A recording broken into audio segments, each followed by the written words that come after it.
Hi, fifth grade. Today we're going to be reading Circuit Chapter 6, Christmas Gift. You should be on page 51.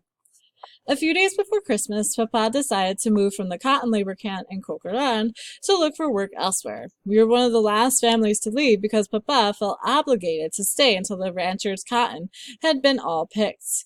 Even though other farmers had better crops, Papa thought it was the right thing to do. After all, the rancher had let us live in his cabin for free while we worked for him.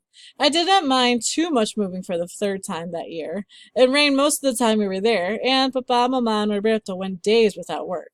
Sometimes in the evenings we went into town in our carcachita to look for food in the trash behind grocery stores. We picked up fruits and vegetables that had been thrown away because they were partly spoiled. Mama sliced off the rotten parts and made soup with the good vegetable pieces, mixing them with bones she bought at the butcher shop. She made up a story and told the butcher the bones were for the dog. The butcher must have known the bones were for us and not a dog because he left more and more pieces of meat on the bones each time Mama went back. As we were packing to leave Cocoran that December, a young couple came to our door. Papa invited them in. The man in his early 20s wore a blue faded shirt and khaki pants. His wife, about the same age as he, was dressed in a simple brown cotton dress and a gray wool sweater worn at the elbows and buttoned in the fronts. Taking off his cap, the man said apologetically, "We're sorry to bother you, but with all this rain and my wife expecting, well, we thought perhaps you could help us out a little bit." He reached into a paper bag he was carrying and pulled out a small wallet. "Perhaps you could give us 50 cents for this? Look, it's pure leather, almost brand new," he said, handing it to Papa. Shaking his head, Papa replied sympathetically, "I'm sorry. I wish I could help Paisano, but we're broke too." When I heard Papa say this, "we're broke too," I panicked. My hope for getting a ball of my own that Christmas faded, but only for a second. It can't be like last year, I told myself. My thoughts were interrupted by this man's desperate insistence. "Please, how about 25 cents? Before Papa could answer, the man quickly pulled out from the bag a white embroidered handkerchief, saying, "How about 10 cents for this handkerchief? Please, my wife did the needlework on it." "I'm very sorry," Papa repeated. "It's beautiful," Mama said, gently placing her hand on the woman's fragile shoulder. "Que Dios los bendiga," she added. Papa walked the couple out of the door and accompanied them part way to the next cabin where they continued trying to peddle their possessions. After we finished packing and loading our belongings in our carcachita, Papa closed the door to the cabin and we headed north. We were leaving only 3 weeks after I had enrolled in the 4th grade for the first time that year.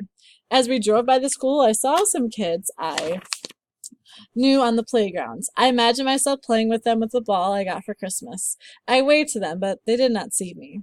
After stopping at several places and asking for work, we found a rancher who still had a few cotton fields to be picked. He offered us work and a tent to live in. It was one of the many dark green tents lined up in rows. The labor camp looked like an army settlement. We unloaded the carcachita, placed some cardboard on the dirt floor, and laid our wide mattress on it. All of us, Papa, Mama, Roberto, Trampita, Torito, and Ruben, my baby brother, slept on the mattress to keep warm, especially during chilly nights when the freezing wind pierced the canvas walls of our new home. As Christmas drew closer, the more anxious and excited I became. When December 24th finally arrived, time seemed to stand still. One more day to wait, I thought. That evening after supper, we all sat on the side of the mattress and listened to Mama tell us the story about the birth of Jesus and the 3 wise men who brought him gifts. I only half listened. I wanted the evening to end quickly and for morning to come. Finally, sleep overcame my brothers, and we turned in for the night. We huddled together and covered ourselves with army blankets we had bought at a second-hand store. I could not sleep thinking about Christmas. Once in a while, Papa's words, "but we're broke too," entered my mind. But I pushed them out with fantasies of playing with my very own ball.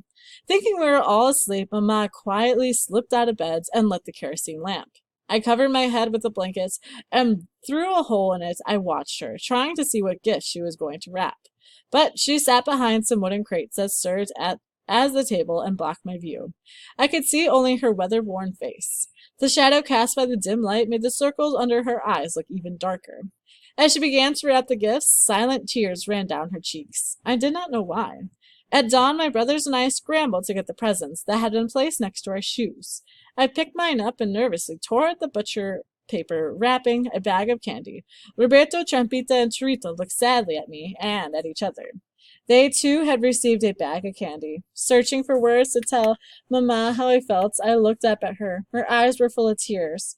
Papa, who was sitting next to her on the mattress, lifted its corner and pulled out from underneath the white embroidered handkerchief. He tenderly handed it to Mamma, saying, Feliz Navidad, vieja. And that is the end of chapter 6.